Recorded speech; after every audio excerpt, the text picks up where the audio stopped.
Safest haven gold ఇన్వెస్టర్లకు అయితే నిన్న చుక్కలు చూపించిందని చెప్పాలి. ముఖ్యంగా ఇంచుమించు గోల్డ్ వచ్చేసి 15 to 17% డౌన్ఫాల్ అవ్వడం, సిల్వర్ వచ్చేసి ఏకంగా 34% అయితే డౌన్ఫాల్ కావడం చూడొచ్చు. 1980 తర్వాత సింగిల్ డే క్రాష్ అనేది ఎక్కువ ఫాల్ అయ్యింది అనేది సింగిల్ డే క్రాష్ నిన్ననే అని చెప్పాలి. ఓవరాల్గా కారణాలు అయితే చాలా చెప్తున్నారు. ప్రాఫిట్ బుకింగ్ అని కొందరు చెప్తున్నారు, తర్వాత ఇన్ఫ్లేషన్ అని కొందరు అంటున్నారు, తర్వాత ఫెడ్ రేట్ ఇంట్రెస్ట్లతో ప్రభావం చూపించింది మార్కెట్స్, అందుకోసమే డౌన్ఫాల్ అంటున్నారు. ఇలా చాలా కారణాలు చెప్తున్నారు. అన్సర్టెనిటీస్ అని చెప్తున్నారు. ఈ విధంగా కారణాలు అయితే చాలా చెప్తున్నారు. అసలు కారణం ఏంటి? అసలు గోల్డ్ అంటే గత 1 year నుంచి చూసుకుంటే ఇంచుమించు 70% దాకా గోల్డ్ పెరిగింది అండ్ 200% అంటే 150 to 200% వరకు అయితే సిల్వర్ పెరగడం జరిగింది. సడన్గా ఇంత డ్రాస్టిక్ ఫాల్ ఎందుకు? మాట్లాడదాం. మనతో మాట్లాడడానికి senior stock market analyst Revanth గారు ఉన్నారు. Sir good evening. Good evening అండి. సార్ ఓవరాల్గా అంటే మార్కెట్ నిన్న చూశారు, అంటే డ్రాస్టిక్ ఫాల్ అయితే కనిపించింది మనకు. మెయిన్ గోల్డ్ అండ్ సిల్వర్ ఇంతలా పడిపోవడానికి కారణం ఏంటి? కంటిన్యూగా అయితే పెరుగుతూ మంచి లాభాలు ఇచ్చిన మార్కెట్ సడన్గా ఈ డ్రాస్టిక్ చేంజ్ ఎందుకోసం అంటారు? సో గోల్డ్ అండ్ సిల్వర్కి సంబంధించి మనకు కొన్ని థియరీస్ ఉన్నాయి. గోల్డ్ పెరగడానికి గల కారణం సెంట్రల్ బ్యాంక్స్ విపరీతంగా గోల్డ్ యొక్క రిజర్వ్స్ ని పెంచుకుంటున్నాయి అని ఒక నెరేటివ్ తోటి గోల్డ్ యొక్క ప్రైజెస్ పెరగడం మనం గమనించాం. అట్ ద సేమ్ టైం సిల్వర్కి సంబంధించి కూడా ఇండస్ట్రియల్ యూసేజ్ అనేది బాగా పెరుగుతోంది. సో ఇండస్ట్రీస్ సిల్వర్ని బాగా కొంటున్నాయని ఒక నెరేటివ్ తోటి సిల్వర్ యొక్క ప్రైజెస్ పెరగడం కూడా గమనించాం. సో మనం వాస్తవాన్ని ఇక్కడ కొద్దిగా గమనించే ప్రయత్నం చేద్దాం. ఇవన్నీ కూడా మనం సహజంగా రకరకాల ప్లేసెస్లో, యూట్యూబ్లో, న్యూస్లో వినేటప్పుడు సెంట్రల్ బ్యాంక్స్ రిజర్వ్స్ అద్భుతంగా పెంచుకుంటున్నాయి, దానివల్ల పెరుగుతుంది అని అంటున్నారు. At the same time silver point of వ్యూలో కూడా ఇండస్ట్రియల్ యూసేజ్ బాగా పెరుగుతోంది, అందుకే పెరుగుతుందని అంటున్నారు. ఇక్కడ ప్రశ్న ఏంటి అని అంటే, నిజంగా ఇండస్ట్రీస్కి ఓవర్ నైట్ డిమాండ్ వచ్చిందా? ఇండస్ట్రీస్ ముందు నుంచి వాటి యొక్క డిమాండ్ని మెయింటైన్ చేయడం ముందు నుంచే వాడట్లేదా? సో ఇండస్ట్రీస్ సిల్వర్ని వాటి యొక్క ప్రోడక్ట్స్లో గతంలో నుంచి వాడుతున్నాయి. నిదానంగా వాటి యొక్క వాడకం, వినియోగం అనేది బాగా పెరిగింది 100%, అందులో ఎటువంటి డౌట్ లేదు. సోలార్ ప్యానల్స్లో వాడుతున్నారు, ఎలక్ట్రిక్ వెహికల్స్లో వాడుతున్నారు, ఇప్పుడు మనకి ఆర్టిఫిషియల్ ఇంటెలిజెన్స్ వచ్చింది, దానికి సంబంధించిన డేటా సెంటర్స్లో వాడుతున్నారు. సో రకరకాల ప్లేసెస్ నిజంగానే వాడుతున్నారు. కానీ ఇప్పుడు ఏదైతే ఆ సిల్వర్ అండ్ గోల్డ్ ప్రైసెస్ పెరిగాయో నిజంగా వాటి యొక్క డిమాండ్ తోటే పెరిగిందా, లేకపోతే ఏదన్నా ఆర్టిఫిషియల్ బబుల్ బిల్డ్ అయిందా? దీని గురించి మనం ఒకసారి రివ్యూ చేసుకుందాం. సో బేసిక్గా వరల్డ్ గోల్డ్ కౌన్సిల్ వాటి యొక్క డిమాండ్ అండ్ సప్లైకి సంబంధించిన అప్డేట్ ఇచ్చింది. మన దగ్గర ఫైనాన్షియల్ ఇయర్ అంటే ఏప్రిల్ టు మార్చ్, అదేవిధంగా మనం ప్రపంచవ్యాప్తంగా చూసుకుంటున్నప్పుడు క్యాలెండర్ ఇయర్నే వాళ్ళు ఫైనాన్షియల్ ఇయర్గా డిక్లేర్ చేస్తూ ఉంటారు. సో బేసిక్గా 2024లో ఇప్పుడు ఒకసారి స్క్రీన్ ఒకసారి ఇక్కడ మీరు డిస్ప్లే చేయగలిగితే స్క్రీన్ మీద క్లియర్గా డేటా పాయింట్స్ని ఎక్స్ప్లెయిన్ చేస్తారు. అసలు రియల్ డిమాండ్ ఎక్కడుంది, ఇప్పుడు పడడానికి గల కారణం ఏంటో కూడా మనం దాని గురించి డిస్కస్ చేయాలి. 2024 అండ్ 2025 మధ్యలో ఉండేటువంటి సప్లై ఎంత ఉంది, డిమాండ్ ఎంత ఉంది, అదేవిధంగా Q4 2024 అంటే పోయిన అక్టోబర్ నుంచి డిసెంబర్ వరకు ఉండేదాన్ని Q4 అంటాం కదా, అదేవిధంగా Q4 2025 కి సంబంధించిన డేటా కూడా కంపారిజన్ ఉంది. సో బేసిక్ ఇక్కడ మనం టోటల్ అంటే గోల్డ్ యొక్క సప్లై ఎంత ఉంది మనకి గతంలో 2024తో పోలిస్తే 2025లో 1% పెరిగింది మనకి. అదేవిధంగా మనం క్వార్టర్ ఆన్ క్వార్టర్ కంపారిజన్ చేసిన Q4 2024 Q4 2025 కూడా 1% అనేది యావరేజ్గా ఇంక్రీజ్ అయింది. అదేవిధంగా మనం డిమాండ్ విషయంలో గమనించిన డిమాండ్ కూడా విపరీతంగా పెరిగింది. డిమాండ్ 2024 అండ్ 2025కి మధ్యలో 8% పెరిగింది. సప్లై 1% పెరిగితే డిమాండ్ మాత్రం 8% పెరిగింది. అదేవిధంగా క్వార్టర్ కంపారిజన్ 2% పెరిగింది. కానీ ఇక్కడ మనం అందరం అనుకుంటూ ఉంటాం, అరే డిమాండ్ అద్భుతంగా పెరుగుతుంది, సప్లై తక్కువ ఉంది కదా, అందుకేనేమో మన గోల్డ్ ప్రైసెస్ పెరుగుతున్నాయని. కానీ యాక్చువల్ డిమాండ్ ఎవరు క్రియేట్ చేస్తున్నారు అని ఐడెంటిఫై చేస్తే నిజంగా గోల్డ్ ప్రైస్ అనేది ఇప్పుడు ఉండేటువంటి హయ్యర్ లెవెల్స్ లో ఉండడానికి అవకాశం ఉందా, లేకపోతే నిన్న పడటానికి గల జస్టిఫికేషన్ కూడా మనకు అర్థమైపోతుంది. చిన్నపాటి న్యూస్ సర్క్యులేట్ కాగానే నిన్న గోల్డ్ అండ్ సిల్వర్ విపరీతంగా పడ్డది. మీరు చెప్పినట్టుగా 30% ఒకటి, 17% ఇంకొకటి. సో ఇప్పుడు ఒకసారి మనం సెంట్రల్ బ్యాంక్ యొక్క బయింగ్ ని మనం ఒకసారి కంపేర్ చేద్దాం. 2024లో సెంట్రల్ బ్యాంక్ యొక్క బయింగ్ 1092 టన్స్ ఉన్నట్లయితే 2025లో 863 టన్స్ ఉంది. అంటే దాదాపు 21% యాక్చువల్గా డ్రాప్ అయింది. గోల్డ్ పెరగడానికి కారణం ఏమో సెంట్రల్ బ్యాంక్ బయింగ్ అని చెప్తున్నాం, కానీ ఇక్కడ మనం ఇయర్ ఆన్ ఇయర్ కంపారిజన్ చూస్తుంటేనేమో 21% సెంట్రల్ బ్యాంక్స్ యొక్క బయింగ్ డ్రాప్ అయినట్టుగా గోల్డ్ కౌన్సిలే మనకి ఆ డేటాని బయటకు ఇచ్చింది.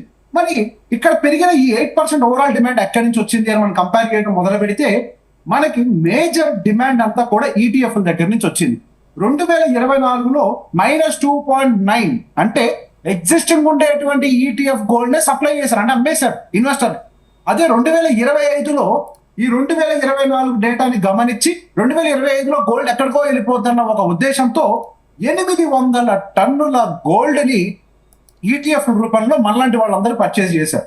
ఇక్కడ మీ రెండింటి మధ్యలో కంపారిజన్ చూస్తే సెంట్రల్ బ్యాంక్స్ 863 టన్నులు కొంటే మనలాంటి వాళ్ళు 800 టన్నులు కొన్నారు. సో బేసిక్ ఇంతకు ముందు ఈ కంపారిజన్ చూడండి, 2024లో ఎలా ఉంది, 2025లో ఎలా ఉందో. సో యాక్చువల్ డిమాండ్ అంతా క్రియేట్ చేసింది ఎవరు? మనలాంటి వాళ్ళం. సెంట్రల్ బ్యాంక్ ఉంటుంది అన్న భయంతో మనం ఎక్కువ కొనేసాం. దాని గల కారణమే నిన్న చిన్న న్యూస్లు రాగానే రియాక్ట్ అయిపోయింది. అదొకటేనా అంటే ఇక్కడ ఇంకొకటి ఉంది, ఇన్వెస్ట్మెంట్ కేటగిరీ గోల్డ్ అని ఉంటది. ఇన్వెస్ట్మెంట్ కేటగిరీ గోల్డ్ అంటే గోల్డ్ బార్స్, గోల్డ్ కాయిన్స్, వీటన్నిటిని కూడా మనం ఇన్వెస్ట్మెంట్ కేటగిరీ గోల్డ్ కింద ఫిజికల్ గోల్డ్ లో కంపేర్ చేస్తూ ఉంటాం. ఇన్వెస్ట్మెంట్ కేటగిరీ గోల్డ్ 2024లో 1188 టన్స్ ఆఫ్ గోల్డ్ పర్చేస్ ఉంటే మనకి ఇప్పుడు అది కాస్త దాదాపుగా 1185 టన్స్ గోల్డ్ పర్చేస్ ఉంటే అది కాస్త ఇప్పుడు మనకి 2175 టన్స్ 84% పెరిగింది. సో బేసిక్ గా గోల్డ్ కాయిన్స్, గోల్డ్ బార్స్ మనం విన్నాం గతంలో న్యూస్. ఈ మధ్య గోల్డ్ షాప్ క్యూర్ కడుతున్నారు, సిల్వర్ కాయిన్స్, గోల్డ్ కాయిన్స్ దొరకట్లేదంట మార్కెట్ లో. ఆ స్థాయిలో మనలాంటి వాళ్ళే ఎక్కువగా ఉన్నారు.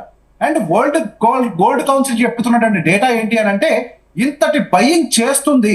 నెంబర్ 1 పొజిషన్ లో జర్మనీ ఉంటే నెంబర్ 2 పొజిషన్ లో భారతదేశం. మనలాంటి వాళ్ళు క్రియేట్ చేసేటువంటి ఒక ఆర్టిఫిషియల్ హైప్ వల్ల ఎవరో ఒక హైప్ క్రియేట్ చేశారు, మనం అందులో పడి దాంట్లో కొనుక్కుంటూ వెళ్ళిపోయాం. ఈ స్థాయి పర్చేజెస్ మనం చేసాం. సెంట్రల్ బ్యాంక్స్ యొక్క బయింగ్ ఎంత ఉంది అండ్ ఇన్వెస్ట్మెంట్ పాయింట్ ఆఫ్ వ్యూలో gold bars and gold coins యొక్క పర్చేజెస్ మనలాంటి వాళ్ళ దగ్గర నుంచి ఎంత ఉందో చూస్తే ఆల్మోస్ట్ డబుల్. వాళ్ళు 863 టన్నులు కొంటే మనం 2175 టన్స్ గోల్డ్ ఫిజికల్ గా గోల్డ్ బార్స్ అండ్ కాయిన్స్ రూపంలో మనలాంటి వాళ్ళందరం కొన్నాం. సో ఇక్కడ ఏదైతే 8% డిమాండ్ అనేది పెరిగినట్టుగా కనిపిస్తుందో ఆ యాక్చువల్ డిమాండ్ అనేది మనకి ఇన్స్టిట్యూషన్స్ అంటే సెంట్రల్ బ్యాంక్స్ దగ్గర నుంచి రాలే, ఇన్స్టిట్యూషన్ దగ్గర నుంచి ఇంకా మైనస్ ఉంది. అంటే మనం గోల్డ్ మైనింగ్ కంటే కూడా బయింగ్ తక్కువగా జరుగుతూ ఉండాలి. కానీ మనలాంటి వాళ్ళందరూ ఒక యుఫోరియాలో ఫియర్ ఆఫ్ మిస్సింగ్ ఆపర్చునిటీ అనే ఒక నేపథ్యంలో ఈ గోల్డ్ విపరీతంగా బయింగ్ చేయడం వల్ల గోల్డ్ యొక్క ప్రైజెస్ ఆకాశాన్ని అంటాయి. కానీ నిజంగానే సెంట్రల్ బ్యాంక్స్ ఆ స్థాయిలో బయింగ్ చేస్తున్నాయా లేదా అంటే దానికి లేదు అనే సమాధానం గోల్డ్ కౌన్సిల్ దాని యొక్క డేటా తోటి క్లియర్ గా ప్రూవ్ చేసేసింది. ఇక సిల్వర్ గురించి మాట్లాడదాం. సిల్వర్ పాయింట్ ఆఫ్ వ్యూలో కూడా మనం మాట్లాడుకుంటే సిల్వర్ యొక్క mining production almost here and there same గానే ఉంది. అందులో పెద్ద ఎత్తున మార్పులు చేర్పులు ఏం లేవు. గతంలో ఎంతటి ప్రొడక్షన్ జరుగుతుందో ఇప్పుడు కూడా అంతటి ప్రొడక్షన్ జరుగుతోంది. సో బేసిక్ ఇక్కడ ఇంకో విషయం ఏం మాట్లాడుతున్నారు మన వాళ్ళు, సిల్వర్ యొక్క యూసేజ్ ఇండస్ట్రియల్ మెటల్ కాబట్టి దాని యొక్క వినియోగం విపరీతంగా పెరిగిపోతుంది అనే ఒక ఉద్దేశంతో అది పెరుగుతోంది అనే భయంలో మన వాళ్ళు కూడా పెట్టుబడులు పెట్టారు. సో ఇక్కడ రియల్ గా మనం ఇండస్ట్రియల్ యొక్క డేటాని కంపేర్ చేస్తే 2024తో కంపేర్ చేస్తే 2025లో 2% డ్రాప్ అయింది. మనకు అక్కడ సెంట్రల్ బ్యాంక్ యొక్క బయింగ్ ఏమో గోల్డ్ లో తగ్గింది 21%. ఇక్కడ సిల్వర్ విషయంలో 2% యాక్చువల్ ఇండస్ట్రియల్ డ్రాప్ అయింది. మనం ఇక్కడ సిల్వర్ లో పెట్టుబడి పెడుతుందే ఇండస్ట్రియల్ డిమాండ్ ఉందని. కానీ మరి ఇంతటి డిమాండ్ ఎక్కడి నుంచి క్రియేట్ అయింది? సో బేసిక్ ఇక్కడ మనకి టోటల్ సప్లై ప్రీవియస్ ఇయర్స్ తో పోలిస్తే 1% పెరిగింది. టోటల్ డిమాండ్ ఏమో -4% ఉంది. మరి 4% మైనస్ ఉండగా సిల్వర్ ఎందుకు పెరిగింది అని అంటే ఆ డేటానే చెప్పేది. ఈటీపీస్ అంటే ఎక్స్చేంజ్ ట్రేడెడ్ ప్రోడక్ట్స్ లో విపరీతమైన బయింగ్ అనేది జరుగుతోంది. అంటే ఈటీఎఫ్లు ఇట్లాంటి వాటిల్లో విపరీతమైన బయింగ్ చేయడం వల్ల గతంతో పోలిస్తే గతంలో 62 టన్నులు కొంటే ఇప్పుడు 200 టన్నులు కొన్నారు మన వాళ్ళు. దాదాపు 225% మేర దాదాపు ఈటీఎఫ్ యొక్క బయింగ్ అనేది పెరిగింది. ఇండస్ట్రియల్ ప్రొడక్షన్ కానీ ఇక్కడ కనిపిస్తుంది కదా, ఇండస్ట్రీస్, ఫోటోగ్రఫీ, జ్యువెలరీ, సిల్వర్ ఇవన్నీ కూడా ఇప్పుడు కాన్స్టెంట్ గానే ఉన్నాయి. యాక్చువల్ డేటా ప్రకారం -4 అది. మనలాంటి వాళ్ళు చేసిన బయింగ్ వల్ల మాత్రమే మనకి ఓవరాల్ గా 39% డిమాండ్ వర్సెస్ సప్లై డిఫరెన్స్ అనేది కనిపిస్తుంది. కానీ యాక్చువల్ గా అంత డిఫరెన్స్ అనేది ఉండుండేది కాదు. సో బేసిక్ ఏదో పెరిగిపోతుంది అన్న ఒక ఉద్దేశంలో మనము ఒక ఫియర్ ఆఫ్ మిస్సింగ్ ఆపర్చునిటీ నేపథ్యంలో విపరీతమైన డిమాండ్ ని క్రియేట్ చేశాము. సో బేసిక్ గా ఈ గోల్డ్ ని కనుక నిజంగానే సెంట్రల్ బ్యాంక్స్ విపరీతంగా కొనుంటే మనం భయపడాల్సిన అవసరం లేదు. ఎందుకు? సెంట్రల్ బ్యాంక్స్ అమ్మో. కానీ ఇక్కడ ఈటీఎఫ్లు ఎవరైతే కొన్నారో వాళ్ళు ఇన్వెస్ట్మెంట్ల కోసం కొనలే, వాళ్ళు కేవలం గోల్డ్ పెరుగుతుంది అనే నేపథ్యంలో మాత్రమే కొన్నారు. వాళ్ళు గోల్డ్ ఎక్కడికో వెళ్ళిపోతుందన్న భయంతో కొన్నారు. ఒకవేళ గోల్డ్ పడితే మళ్ళీ అదే భయంలో వీళ్ళ గోల్డ్ ని కూడా అమ్మేస్తారు. అండ్ ఇక్కడ అదే గోల్డ్ ని వీళ్ళు ఈటీఎఫ్లోనో గోల్డ్ కాయిన్స్ బార్స్ గానో కాకుండా జ్యువెలరీ ఫ్యాబ్రికేషన్ లో కనుక డబ్బులు పెట్టి ఉంటే బాధపడాల్సిన అవసరం లేదు. ఎందుకు? ఒకసారి బంగారం గనక జ్యువెలరీ రూపంలోకి మారిపోతే మనం దాన్ని నమ్మం, అది మన నేపథ్యం, మనం దాన్ని నమ్మం. కానీ ఇక్కడ ఏం జరిగింది? జ్యువెలరీ ఫ్యాబ్రికేషన్ 2024తో కంపేర్ చేస్తే 19% డ్రాప్ అయింది. అంటే జ్యువెలరీ కొనట్లే జనాలు, అంటే ఇంట్లో నగ నట్ర పెంచుకోవడం కోసం జనాలు డబ్బులు పెట్టట్లేదు. కేవలం బంగారం పెరిగిపోతుంది అనే ఒక యుఫోరియాలో మాత్రమే అటు ఇన్వెస్ట్మెంట్ కేటగిరీలో 84% డిమాండ్ని పెంచారు, అటు ఈటీఎఫ్స్ కేటగిరీలో దాదాపు 800+% డిమాండ్ని పెంచారు. సో బేసిక్ ఇదంతా కూడా ఏదో జరిగిపోతుందన్న భయంలో చేశారు. సో ఎటువంటి చిన్నపాటి పానిక్ న్యూస్ వచ్చినా కానీ మొదటగా సెల్లింగ్ చేసేది ఫస్ట్ ఈ ఈటీఎఫ్ కేటగిరీ పీపుల్, ఆ తర్వాత ఈ ఇన్వెస్ట్మెంట్ కేటగిరీ పీపుల్ సెల్లింగ్ చేయడం మొదలు పెడతారు. సెంట్రల్ బ్యాంక్స్ అమ్మరు, ఈ జ్యువెలరీ ఫ్యాబ్రికేషన్ రిలేటెడ్ అమ్మరు, వీళ్ళందరూ సేఫ్ గానే ఉంటారు. కేవలం వీళ్ళు చేసేటువంటి మార్కెట్ లో ఉండేటువంటి స్పెక్యులేషన్స్, అంటే వీళ్ళు ఏదో స్పెక్యులేట్ చేస్తున్నారో పెరుగుద్ది తగ్గుద్ది అని వీళ్ళు చేసేటువంటి యాక్టివిటీస్, అంటే మనలాంటి వాళ్ళే, వీళ్ళు అంటే ఎవరో కాదు, మనలాంటి వాళ్ళే. ఎంతసేపటికి గోల్డ్ పెరుగుతోంది, మొన్నటిదాకా ఏదో స్మాల్ క్యాప్ పెరిగిందని దాని వెనకాల పడ్డారు, అది పడుతుంది దాన్ని వదిలేశారు. ఆ స్మాల్ క్యాప్ లోకి ఇన్ఫ్లోస్ లేవు, ఇన్ఫాక్ట్ బయటికి డబ్బులు వస్తున్నాయి. అదే ఇప్పుడు గోల్డ్ అండ్ సిల్వర్ పరిగెడుతుంది కాబట్టి అందులోకి ఇన్ఫ్లోస్ వెళ్తున్నాయి. రేపు అది పడ్డదంటే దాని నుంచి బయటకు వస్తారు. అంటే ఇప్పుడు ప్రజెంట్ డేటా పాయింట్ చూడకుండా పెడితే ప్రమాదం. అంటే మీరు చెప్పే అంటే స్ట్రాటజీ ఎలా సార్? ఇప్పుడు జనరల్గా ఒక ఇన్వెస్టర్ ఏం ఆలోచిస్తాడు? ఎక్కువ ప్రాఫిట్ కోసం అయితే ఆలోచిస్తారు. మనం మాట్లాడుకున్నట్టు గోల్డ్ అండ్ సిల్వర్ అయితే 1 ఇయర్ నుంచి 1.5 ఇయర్ నుంచి బాగా ఫుల్ పెరిగింది. అయితే ఆటోమేటిక్గా ఇన్వెస్టర్ ఇంట్రెస్ట్ చూపిస్తాడు. అంటే ఏ విధంగా ఇప్పుడు మీరు చెప్పిన దాని ప్రకారం ఇంత డ్రాస్టిక్ చేంజెస్ ఉంటే నిన్న చాలామంది ప్రాఫిట్లు అయితే కోల్పోవడం జరిగింది. అంటే ఏం చేయాలి ఇన్వెస్టర్ల పాయింట్ ఆఫ్ వ్యూలో? మేము అంటే ఒక సామాన్యుడు ఎలా ఆలోచించాలి, ఇన్వెస్ట్మెంట్ ఏ విధంగా చేయాలి? ఈటీఎఫ్లో చేయమని ఇంతకుముందు మనం మాట్లాడుకున్నాం, ఈటీఎఫ్లో చేయాలా వద్దా, ఏం చెప్తారు? సో గోల్డ్ అండ్ సిల్వర్ మన పోర్ట్ఫోలియోలో ఖచ్చితంగా ఉండాల్సినటువంటి ఒక ఎసెట్ క్లాసే, అందులో ఎటువంటి వ్యతిరేకత లేదు.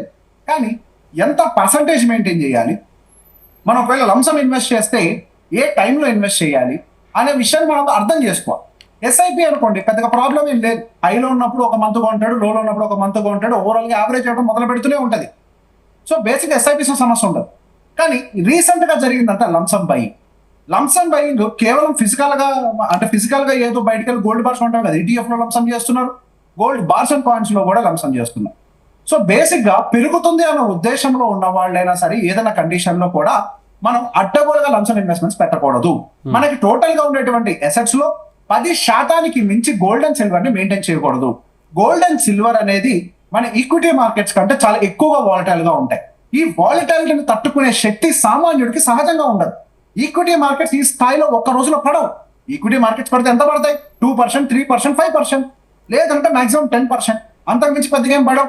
ఇప్పుడు మనకి సిల్వర్ అండ్ గోల్డ్ నిరూపించే ఒక్క రోజులో నేను పడితే 30-30 గోల్డ్ అనే సార్, గోల్డ్ సేఫెస్ట్ హెవెన్ అని అంటారు కదా, ఏంటండి? గోల్డ్ ఈజ్ సేఫెస్ట్ హెవెన్ అంటే సేఫ్గా ఉండాలంటే గోల్డ్ పైన ఇన్వెస్ట్ చేయాలని ఒక మాట అంటారు. 100% అండి. సో గోల్డ్ లో ఇన్వెస్ట్ చేయడం అనేది సేఫెస్ట్ హెవెన్, నేను దాన్ని ఒప్పుకుంటా. కానీ ఎప్పుడు గోల్డ్ యొక్క ప్రైస్ అనేది విపరీతంగా పెరగక ముందు గోల్డ్ ఈజ్ సేఫెస్ట్ హెవెన్ అని ఎందుకు అంటారు? ప్రపంచవ్యాప్తంగా యుద్ధాలు జరుగుతున్నప్పుడు మన టోటల్ బిజినెస్ లన్నీ షట్ డౌన్ అయిపోతూ ఉంటాయి. కోవిడ్ లాంటి సందర్భాలు వచ్చినప్పుడు బిజినెస్ లన్నీ షట్ డౌన్ అవుతూ ఉంటాయి. అటువంటి టైంలో రియల్ ఎస్టేట్ కింద మనకి గోల్డ్ మాత్రమే బాగా పెరుగుతుంది అన్నది కండిషన్ ఉంటుంది. అది 100% నిజం, ఇందులో ఎటువంటి వ్యతిరేకత లేదు. కాకపోతే ఈ స్థాయిలో పెరుగుతున్నప్పుడు పెరిగిన తర్వాత కనుక పెట్టుబడులు పెడితే గోల్డ్ పడదు అని చెప్పేసి ఎవరు చెప్పారు? గోల్డ్ పెరగటం ఎంత నిజమో గోల్డ్ పడటం కూడా అంతే నిజము. గోల్డ్ లో డబ్బులు పెడితే గోల్డ్ పడదు అనే ఒక నేపథ్యంలో ఇప్పటి వరకు ఎవరైతే ఇన్వెస్టర్స్ ఉన్నారో ఈ రోజు మార్కెట్ ఒక లెసన్ నేర్పించింది. ఒకసారి గోల్డ్ కనుక పడి కన్సాలిడేట్ అయింది అని అంటే అది మళ్ళీ దాని యొక్క హైస్ ని బ్రేక్ చేయడానికి 7-8 సంవత్సరాలు పట్టచ్చు. సిల్వర్ కనుక పడి కన్సాలిడేట్ అయింది అని అంటే అది దాదాపుగా 10-15 సంవత్సరాలు కూడా పట్టచ్చు. అది ఇంకా పెరగదు ఇప్పటి నుంచి నేను చెప్పట్లేదు. గోల్డ్ సిల్వర్ మళ్ళీ పెరగచ్చు కాక పెట్టుబడి పెట్టాలి అనుకుంటున్నప్పుడు ఎస్ఐపి పద్ధతిలో పెట్టాలి. అది కూడా ఆల్ టైమ్ హైస్ లోకి వెళ్తున్నప్పుడు లంసమ్ ఇన్వెస్ట్మెంట్స్ అనేవి చాలా ఇబ్బందికి గురి చేస్తాయి. మరీ దారుణంగా సిల్వర్ లో కూడా చాలా మంది 10 కేజీల బార్లు కొనుక్కొని ఇంట్లో పెట్టుకుంటున్నారు. సిల్వర్ కి వాస్తవానికి బయట మార్కెట్ లోకి వెళ్తే డిమాండ్ ఉండదు. ఇప్పుడు సిల్వర్ యొక్క డిమాండ్ వచ్చింది కాబట్టి buying and selling price match అవుతుంది ఫిజికల్ గోల్డ్ కానీ వాస్తవంగా మీరే గోల్డ్ అండ్ సిల్వర్ షాప్కి వెళ్ళి అడగండి. నిజంగా సిల్వర్ యొక్క ధర ఇటువంటి కండిషన్స్ కాకుండా ఈ సినారియో తీసి పక్కకు పెట్టి మీరు కొన్న ధర కూడా వాళ్ళు మీకు ఇవ్వరు. మీరు ₹1,00,000 కొంటే 60,000, 65,000 ఇస్తానంటారు వాళ్ళు. సిల్వర్ ఉండేటువంటి పరిస్థితులు అవి బయట. అట్లాంటిది 10 కేజీల బార్లు 20 కేజీల బార్లు తీసుకొని ఇంట్లో పెట్టుకుంటే రేపన్న రోజు సిల్వర్ యొక్క డిమాండ్ పడిపోతే మీరు కొన్నవాడి దగ్గరికి వెళ్ళి ఇది కొనుక్కున్న వాళ్ళు కొంటరు. ఇప్పుడు ఎందుకు ఆ ఎక్స్చేంజ్ జరుగుతుందంటే డిమాండ్ ఉంది కాబట్టి, జనాలు ఇంకా కొంటున్నారు కాబట్టి. ఒక లేని అంటే అసలు ఆ ప్రోడక్ట్కి అటువంటి డిమాండే లేదు. ఇప్పుడు గోల్డ్ మనం కొనుక్కుంటే అట్లీస్ట్ జ్యువెలరీ చేయించుకుంటాం. సిల్వర్ ఆ స్థాయిలో బార్లు గీర్లు అన్ని కనుక్కొని మనము ఏ జ్యువెలరీ చేయించుకుంటాం? మహా అయితే 4 ప్లేట్లు చేయించుకొని ఆ ప్లేట్లు తీసుకెళ్ళి క్రాకరీ యూనిట్లో పెట్టి తాళం వేస్తాం. అదే గోల్డ్ బార్ కొంటాం వల్ల నష్టం లేదేమో. సో పెరిగేతుంది కదా అని చెప్పి దాని వెనకాల పరిగెట్టకూడదు. ఒకవేళ ఇది పెరగకపోతే నేను దీంతో ఏం చేసుకోగలను కూడా మన దగ్గర ఒక క్లారిటీ ఉండాలి. నేను నిజంగానే 7-8 సంవత్సరాల పాటు అది పెరగకుండా ఉన్నా కానీ తట్టుకొని నిలబడే శక్తి నా దగ్గర ఉందా లేదా మనం అంచనా వేసుకోవాలి. ఈ అంచనాలు లేకుండా కనుక పెట్టుబడులు పెడితే మనం ఇందులో నష్టపోవడానికి ఎక్కువ అవకాశాలు ఉంటాయి. అది స్టాక్ మార్కెట్ కానివ్వండి, రియల్ ఎస్టేట్ కానివ్వండి, గోల్డ్ అండ్ సిల్వర్ కానివ్వండి, ఏదైనా కానీ మార్కెట్ లింక్డ్ ప్రోడక్ట్ అనే అంటాము. మార్కెట్ లో వచ్చేటువంటి న్యూస్ కి అనుకూలంగా డాన్స్ చేయడమే వీటి యొక్క పని. ఓకే సార్, నెగిటివ్ న్యూస్ వస్తే పడతాయి, పాజిటివ్ వస్తే పెరుగుతాయి, వాలటాలిటీ ఉంటది. ఇన్ఫాక్ట్ ఈక్విటీ కంటే గోల్డ్ అండ్ సిల్వర్ లో ఎక్కువ వాలటాలిటీ ఉంటది. ఒకసారి ఇంకో క్వశ్చన్ ఏంటంటే, రీసెంట్గా ఒక లాస్ట్ 2-3 మంత్స్ నుంచి ఇన్వెస్ట్ చేసిన వాళ్ళు గోల్డ్ కానీ సిల్వర్ కానీ ఇప్పుడైతే వాళ్ళ ప్రాఫిట్ పోయింది, క్యాపిటల్ కూడా కొంచెం డిక్లైన్ అయిపోయింది. సార్ ప్రజెంట్ సిచ్యువేషన్లో ఏం చేయమంటారు? అంటే ప్రజెంట్ ప్రాఫిట్ అయితే రాలేదు, కొంత అమౌంట్ అయితే ఆల్రెడీ హోల్డింగ్లో ఉంది గోల్డ్ అండ్ సిల్వర్లో, ఈటీఎఫ్లో కూడా. ప్రజెంట్ ఏం చేయమంటారు? అంటే వాళ్ళ స్టేటస్ని బట్టి ఏం నిర్ణయం తీసుకోవాలి? సో పర్టికులర్ గా గోల్డ్ లో కానీ సిల్వర్ లో కానీ ఎక్కువ డబ్బుల్ని కోల్పోయిన వాళ్ళు మనం గమనిస్తే గత 2-3 రోజుల్లో ఇన్వెస్ట్ చేసిన వాళ్ళే ఎక్కువగా డబ్బులు కోల్పోయి ఉంటారు. గత నెల క్రితం ఇది పాస్ట్ మంత్ యొక్క క్యాండిల్, అంటే దాని యొక్క క్యాండిల్ ఇంకా బ్రేక్ చేయలేదు. లాస్ట్ మంత్స్ లో ఇన్వెస్ట్ చేస్తున్న వాళ్ళు ఆల్రెడీ ఇంకా ప్రాఫిట్ లోనే ఉన్నారు. పర్టికులర్ గా లాస్ట్ 2-3 డేస్ లో ఎవరైతే ఇన్వెస్ట్ చేస్తారో వాళ్ళు ఎక్కువగా నష్టపోయి ఉంటారు. కానీ లాస్ట్ మంత్స్ లో ఇన్వెస్ట్ చేసిన వాళ్ళు అంటే దాని యొక్క ప్రైస్ ప్రీవియస్ మంత్స్ లోకి అయితే ఇంకా రాలేదు. ఒకవేళ ఇందాక నేను చెప్పినట్టుగా వెయిటేజెస్ మనకి ఎక్కువ ఉన్నాయి అనుకోండి, మీకు మీరే రివ్యూ చేసుకొని అవసరాన్ని బట్టి మనం ట్రిమ్ చేసుకోవాలి. ఇప్పుడు ప్రాఫిట్ వస్తూ ఉంటే చూస్తూ కూర్చోడమే కాదు, ఆ ప్రాఫిట్ ని కొద్దిగా ట్రిమ్ చేసుకుంటూ మన అసెట్ అలొకేషన్ అనేది మనం అనుకున్న పర్సెంటేజ్ కి అనుకూలంగా ఉంటుందో చెక్ చేయాలి. మనం ఫస్ట్ లో ఇన్వెస్ట్ చేసినప్పుడు 10% పెట్టుండొచ్చు కాక, కానీ గోల్డ్ పెరగడం వల్ల మీ టోటల్ పోర్ట్ఫోలియోలో గోల్డ్ యొక్క వెయిటేజ్ 15-20% వెళ్ళుండొచ్చు కాక. అవసరాన్ని బట్టి మళ్ళీ ఆ ఎక్సెస్ ఉన్నటువంటి 10% ట్రిమ్ చేసుకుంటే ప్రాఫిట్ వరకు బుక్ చేసుకునే వాళ్ళు అయి ఉంటారు. ఇప్పటికీ పద్ధతిలో నష్టం జరగలేదు. ఏదైతే లాస్ట్ 2-3 రోజుల్లో ఒక అబ్నార్మల్ గ్రోత్ అయితే సిల్వర్ అండ్ గోల్డ్ లో వచ్చిందో అవి మాత్రమే విపరీతంగా కరెక్షన్ జరిగాయి. ప్రీవియస్ మంత్స్ లో ఇన్వెస్ట్ చేసిన వాళ్ళు ఇంకా ప్రాఫిటబుల్ గానే ఉన్నారు. సో సాధ్యమైనంత వరకు ట్రిమ్మింగ్ చేసుకోవాలి. ఇన్వెస్ట్మెంట్ పెట్టడమే కాదు, దాన్ని ట్రిమ్ చేయడం కూడా తెలియాలి. ఇప్పుడు మొక్కని నాటితే సరిపోదు, దాని అన్ని వైపులా అవసరమైన చోట ట్రిమ్ చేస్తూ ఉంటేనే అది బలంగా పొడుగ్గా పెరుగుతుంది. అంతేకాకుండా దాని అట్లా వదిలేస్తే అడ్డదిడ్డంగా పెరుగుతుంది, ఒరికిపోద్ది, గాలి వస్తే పడిపోద్ది. మన అటువంటి కండిషన్ మన పోర్ట్ఫోలియోని పెట్టుకోకూడదు. ఒకవైపుగా బరువు పెరగకుండా చూసుకోవాలి. సో ఇప్పటికి ఇంకా నష్టం జరగలేదు ఇన్వెస్టర్లకి. నష్టం జరగక ముందే దీని ఒక పాఠం కింద తీసుకోవాలి, దీని ఒక లెసన్ కింద తీసుకొని కనుక మీ అసెట్ అలొకేషన్ పర్సంటేజ్ అనుకూలంగా ఉంది అనుకోండి, 10% ఉంది అనుకోండి, పడితే పండియండి, ఏమవుద్ది. గోల్డ్ పడితే మళ్ళీ పెరగదన్న నమ్మకంతో మీరు పెట్టింది, పడితే పండియండి. కానీ పర్సంటేజ్ వెయిటేజ్ మీ దగ్గర ఒక 50 లక్షల పోర్ట్ఫోలియో ఉంటే ఆ 50 లక్షల పోర్ట్ఫోలియోలో 20 లక్షలు 25 లక్షలు తీసుకెళ్ళి గోల్డ్ అని పెడితే అప్పుడు ప్రమాదం. ఒకటే అసెట్ క్లాస్ లో ఒకటే దాంట్లో అంత అలొకేషన్ ఇస్తే ప్రమాదం అవుతుంది. 10% ఇస్తే ఏమవుద్ది, అది పడితే మిగతా పెరుగుతాయి. రీఅలొకేట్ చేసుకోండి, అసెట్ అలొకేషన్ చెక్ చేసుకోండి, ఎటువంటి ప్రాబ్లమ్స్ లేవు, ఇంకా ప్రాఫిట్ లోనే ఉన్నారు. జాగ్రత్తగా ప్లాన్ చేసుకోండి. ఇది ఒక లెసన్ మాత్రమే. ఈ లెసన్ లాగా తీసుకుంటే మనకి ఏ సమస్య లేదు. Thank you sir, thank you very much. మంచి విశ్లేషణ ఇచ్చారు గోల్డ్ అండ్ సిల్వర్ మీద. ఇది వాళ్ళ stock market updates. Keep watching Zee Telugu news.